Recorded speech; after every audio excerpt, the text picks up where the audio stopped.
Hello, welcome to New Game Plus. I'm Tim. I'm joined by Kirsty. How are you? I'm actually not in Australia as this goes to air. I know. The magic so of exciting. television. Ooh. Yeah, Yeah, of it's course very exciting. at TGS, enjoying the culture, the food, the games. Oh my God, I can't. I'm so excited. So as this goes to air in Melbourne, of course, on the Monday, Tokyo Game Show starts on the 18th, which is the Thursday. So we're currently, I guess, chilling out in the heat of Japan. I can't wait.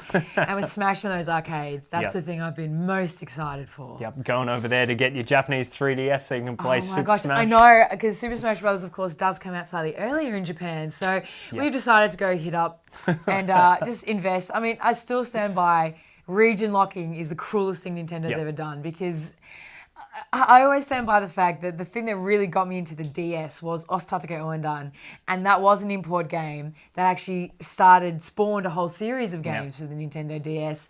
And that was from importing, and we can't do it anymore. And I really want to play Smash Brothers, so nothing's going to stop me. God, and there's a new 3DS as well, and everything. It's all happening for Nintendo at the moment. Yeah, well, Nintendo isn't actually at TGS, so I won't actually get to see the new. Well, I may not be able to see the new 3DS in action at TGS, but it'll probably be on the streets of Tokyo. So. But anyway, other than Tokyo, of course, we've got some E3 coverage. Yes. Flicking back to what you got to experience in the middle of the year. And we've got a big review for this week, Warriors. Warriors Orochi 3. Yes. So, Ultimate, which is like the third of the third. I don't know. So if it has another son, is it the most powerful? I can't remember. There's something going on here. Plus, we've also, of course, got Old Game Plus, talking about Dreamcast anniversaries. But first up, Cloud Chamber.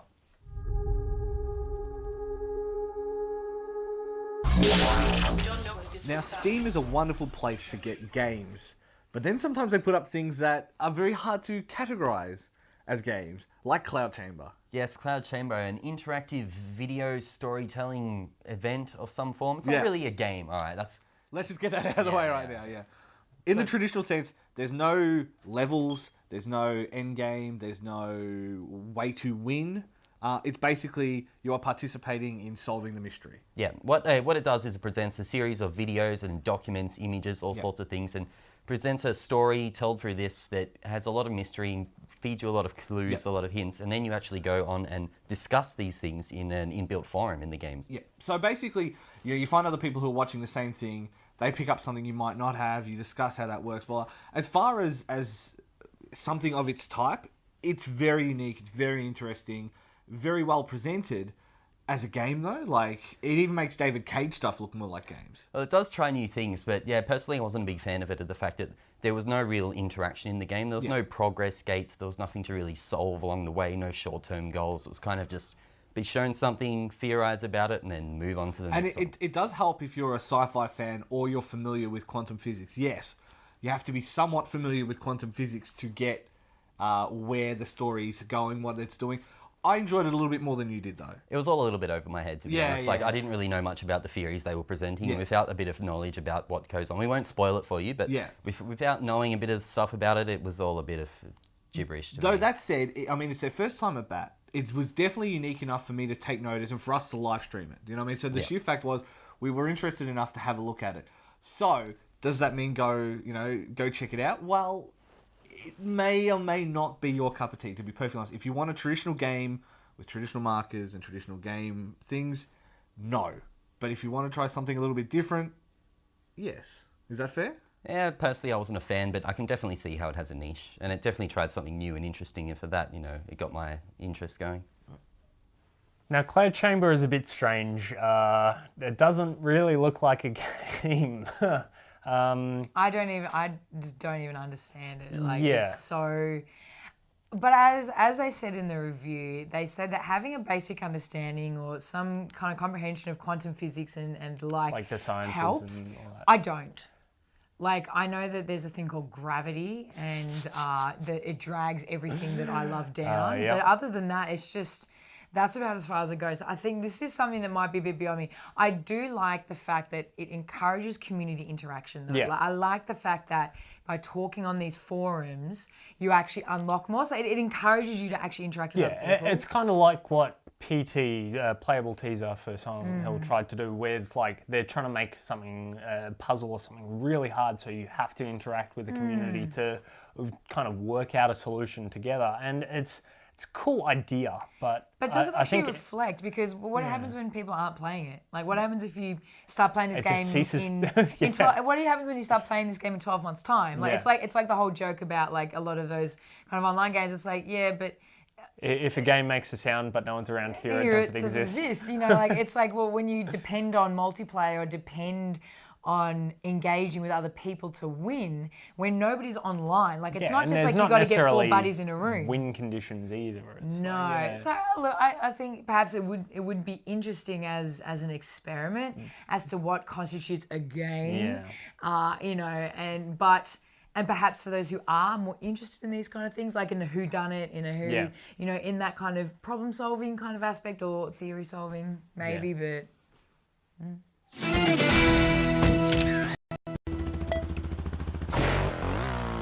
Now, Trials is a much loved favourite of the New Game Plus crew. The motocross game that's like settles scores, ends friendships, it plays just havoc with its physics, has decided to go to the mobile world. And what is the first thing you must do if you want to be taken seriously in the mobile world?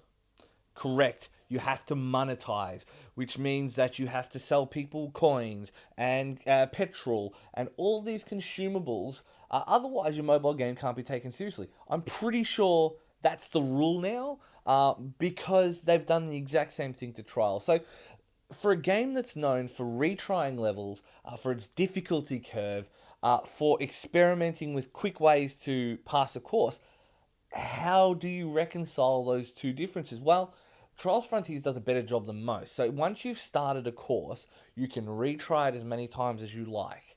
As long as you don't leave, you can retry as many times to get a better score, to get more coins, to get whatever. So at the very least, it maintains that. However, I mean, then once you leave, you've only got a certain amount of gasoline. You can buy your upgrades instead of earning them. It really seems shoehorned in. Like, I know I would have just paid a single lump sum for the game, and that lump sum would be more than you would expect if I knew I had a Trials game and I just had a Trials game, and that was the end of the discussion. This seems cheap, and the thing that really annoys me about it is if this keeps happening, if we keep putting games like this and Clash of Clans and all of these monetization options forward as a viable motive, they're going to keep making them, and it's going to be the ruination of the industry. I'm sure I'm going to get emails about that one.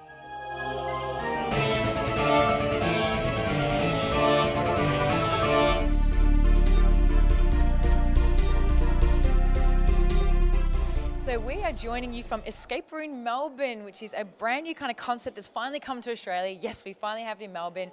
Matt, are you excited to be here? Absolutely excited. I can't wait to solve all these many different puzzles, all these different themed rooms. So there's like horror themed rooms, there's like jungle themed rooms. It's awesome stuff, but will our zero escape skills prevail? Let's find out. Well, that's true. So I guess we go in. It's actually puzzle based, which I'm really excited for. So Very interactive, so let's get straight into it. Oh, not this one. This one comes up. Celery, and there's no other clue otherwise. Well, I'm standing here with Brian, who's responsible for bringing the escape room to Melbourne. Are you excited that it's here? Yeah, I'm pretty excited, very excited. It's going to be the first ever experience that we brought over from Malaysia, and it's going to be a big hit. I'm for sure of that. Yeah. Now, why did you bring it here? Like, what pushed you to really bring it to Melbourne? Well, it's going to be something new, basically. When I first tried it off in Malaysia, that was an experience that I said that, hey, I've been studying here for the past 7-8 years. I think I got to bring this on. Since I'm studying business, this will be the first venture that I'll do. So that's what pushed me to bring this here, something new, and I want to sell a good experience to everyone in Melbourne. Yeah. So what was your favorite experience when you experienced escape room in Malaysia? The whole idea that you bring in 4 to 5 people in there with that group of friends, you get that teamwork, you get that team build, you get that pumping, you get that exciting, that feeling that when you go in the room, the first thing you see is where's the next clue, where's the first clue. So it's something really exciting that I find it so interesting. Yeah. What do you think, the best experience Melburnians are going to get out of this? Like I said, it will be based on the experience that we bring in. All the rooms that we have here are all technically, and we put all our heart and our soul into every room. We make sure it's realistic enough, it's more playable, it's more fun, and we want to make sure the Melbournians is going to experience that the first time. So do you think Melburnians are going to pass the escape room? Well, we'll see. We'll see. We have a couple of losers, couple of winners, but everyone's a winner. No one's a loser here. So we want to make sure everyone have fun. That's the main thing that we want to sell. So if there was like, I guess, one sentence you could say to get people really excited about doing the escape room, what would you say? Good luck. Ooh, very big challenge. Thank you so much, Brian. It's an absolute pleasure. Can't wait to see if I can get through that escape room. Yes. Terry Charles, 1943. There's an alarm there that will disarm it. It will disarm the door as well. Surely. So, alright, well, we need to figure out what the code is. That's what you got. I have a feeling this might be a red herring, that's too easy. No, we're just really good. Well, Matt, unfortunately, we haven't come out as victors out of the escape We room. ended up escaping the room, but not in the same fashion we had hoped for. But the actual experience of the escape room was actually really awesome. I thought it was a great team building exercise. Everyone worked really nicely together. I thought that was fantastic. You know, bring in the family, bring in the co-workers. It's a fantastic experience. Keeps you nice and close, and also it's just thinking very logically is fantastic. And that's what I really liked as well. It wasn't too extraneous. Our room wasn't too strenuous. I had to crawl on the floor, but That's good. So don't wear white. But otherwise, just a great time. Definitely would keen to do it again. yeah, definitely coming back for the next 5 rooms.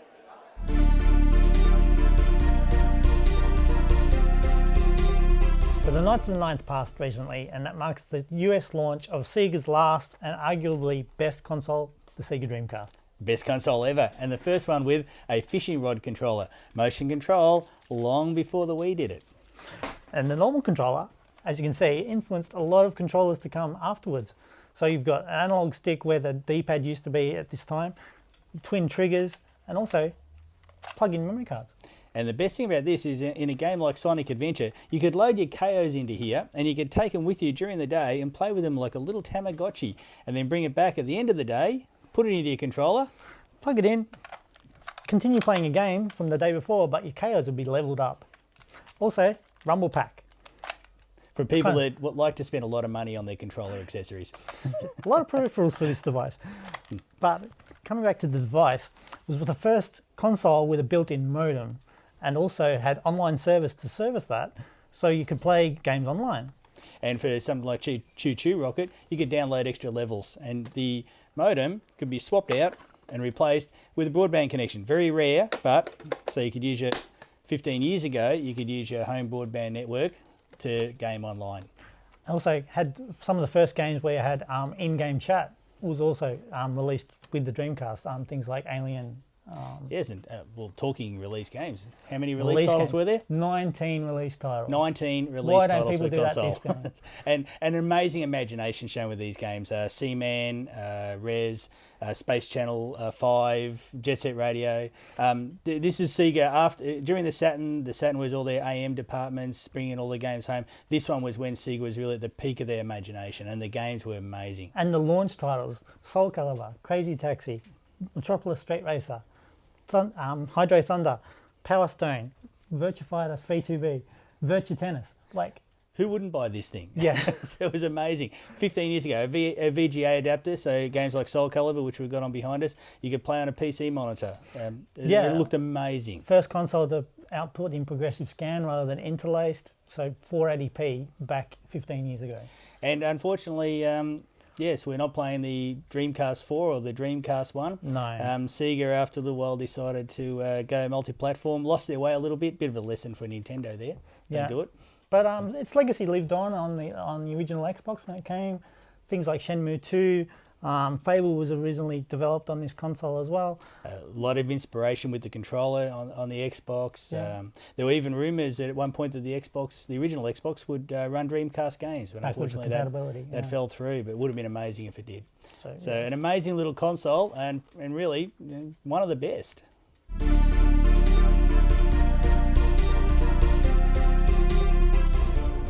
All right, I'm here at E3 outside the Sims 4 booth with Graham. Now, Sims 4, the next big addition to the Sims franchise. What is the main thing that gets added in this game? Well, the huge thing for us with the Sims 4 is our brand new Sims. For the first time, you're really building their personalities right when you create them. So they're very emotional beings. They have character, they have depth. And you see that all play out in the game. The way they animate, the way they emote. They're really believable and relatable. Now, adding these emotions, of course, in the character creator, you can start with 3, but can you get any more? Absolutely. So when you're using those new creative tools that we have, you're going to select 3 traits for your sim, and we've got a wide variety to choose from. You also get an extra 4th trait that's paired with the aspiration that you select. And aspirations are really long-term goals for your sim. It's kind of how they go through life and tell the story of their character. But as you're playing the game, you'll unlock some additional traits that can then be added to your character. So there's no hard cap. It's really about growing your sim's personality as they go through their life. Cool. Now, Sims has always been a very creative game. How does this Sims 4 help the player's creativity? Well, we're doing some fantastic stuff with our new creative tools. So in Create a Sim, it's when you're interacting with your sim and kind of shaping how they look, it's no longer like dragging sliders or using the UI. It's very intuitive and tactile now. You grab right under their body, you push and pull, and it's very much like molding clay when you're creating your character. It's cool. And then when we go into build mode, we had taken a lot of those similar concepts. We rebuilt our build mode from the ground up. So now you can pick up an entire room, place it down wherever you want on your lot. All the furniture comes right along. If you want to adjust the wall, again, just grab, push, and pull. It's all super easy, fun, but still retains all that power that our fans love. Now, for those who want to share their creations, you've added some more stuff to this game as well for that, haven't you? Yeah, we're very excited about this because in previous iterations of The Sims, you actually had to leave the game to share content with your friends. So you'd go on a website, you'd have to download it, install it in the launcher, reboot the game, put it back in your save file. It was just very cumbersome. Yeah. And we're really excited because we have something called the Gallery in Sims 4, and it's the way that our players are going to share all of their content. So you can open it up right in game during your gameplay experience. You can grab Sims, you can grab homes, you can even grab individual rooms for people who like doing interior decoration. Yeah. That was actually a direct response to fan requests. They really wanted that. And really, it's very simple. Just a couple clicks of a button, it's instantly added into your game. It's great. Sounds fantastic. Thank you, Graham. Oh, thank you very much.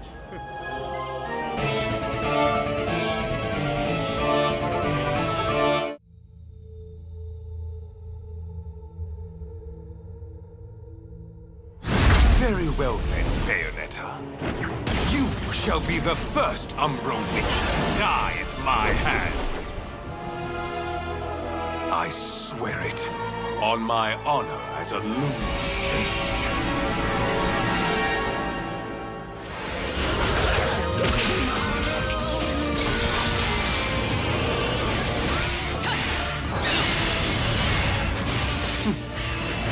You know, Lay. Bayonetta! Get away from me! Now the time has come for our powers to become one again. Now, Umbra Witch. The left eye of darkness must return from whence it came.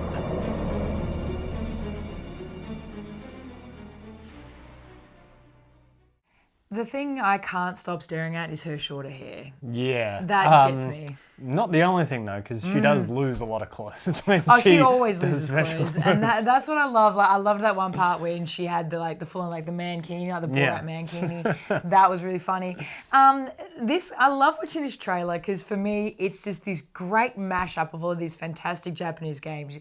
I can taste Devil May Cry, Metal Gear Rising: Revengeance, Majora's Mask, Kingdom Hearts. Like it's all of these crazy kind of ideas coming together in this one mad dash to the finish. Yeah, and it seems like the combat is very mad as well, like very hectic and fighting gigantic things, and it's very Shadow of the Colossus almost, but I still think it's very Metal Gear Rising in its fight style. So it seems like you're doing all these crazy, over the top, powerful moves, but they actually do no damage because it's like a billion damage health bar on. And then the big torture chamber finish offs and stuff. It's full on. I'm really excited because obviously we use HD. Yeah. So I would love to see this game in HD as well. So I think I'm really excited to see how good this is going to look.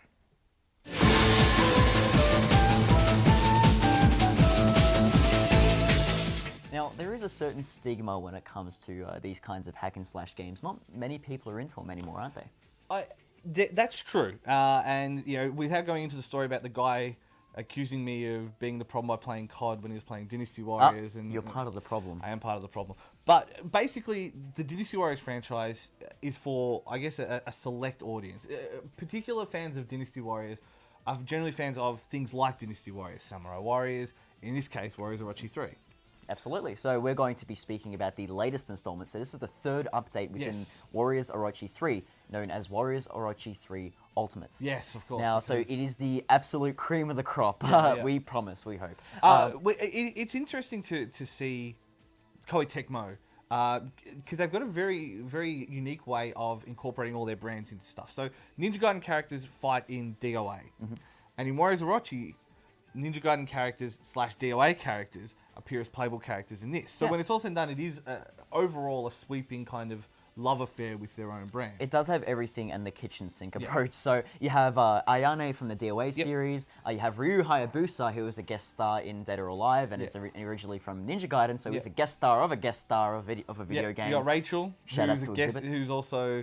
She was in the... Anyway. Yeah, and even Sophitia from the Soul Calibur series. So there's some really interesting... And it's been really like a endemic of the Japanese industry at the moment, where there's a lot of crossovers amongst the big developers. I mean, even seeing stuff like Pac-Man in Smash. You know, it's Namco Bandai, Koei Tecmo, Nintendo, all these companies seem to be really cross-pollinating.